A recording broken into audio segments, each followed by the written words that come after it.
Think back to the last time somebody flattered you. How did you feel? Were you uncomfortable or embarrassed, maybe? After all, it's only empty praise. But maybe deep down, it touched you. Am I really that good, you think? Do people really think so highly of me? How do I make others love me? The psychology of flattery can be disruptive or even disturbing. But history shows that this potential force is amplified many times over when the person being praised has political power. Power provokes flattery, but flattery itself can be a token of submission to the warped mind of a tyrant. Rulers from Julius Caesar to Stalin, not to mention modern-day leaders, have all manipulated this dimension of power. In the 9th century, in what is today France, a ruler called Charles the Bald held court. Perhaps the crown is covering his bald patch.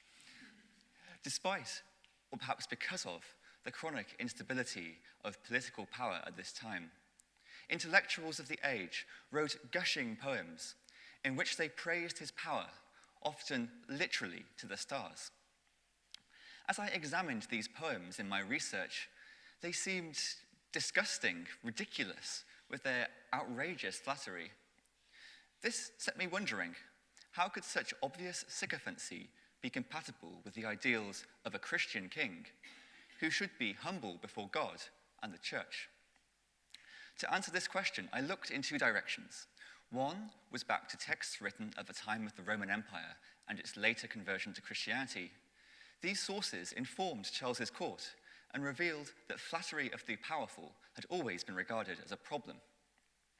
I then turned to texts written at the time. I discovered that the archbishop of the area felt compelled to speak out about flattery at Charles's court. He believed it was poisoning the king's mind, blinding him to his sins, and transforming him into a tyrant.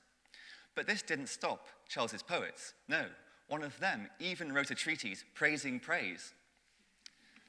Recently, praise has resurfaced in our politics as a discourse for modern-day tyrants. Most notoriously, fans of Donald Trump regularly use the language of drooling adulation to express their admiration for him. His ego clearly enjoys being stroked. The flattery seems both cause and symptom of something monstrous in the mind. So praise is not just empty rhetoric, it can be dangerous flattery. Charles listened to his flatterers and died in pursuit of ruling foreign kingdoms.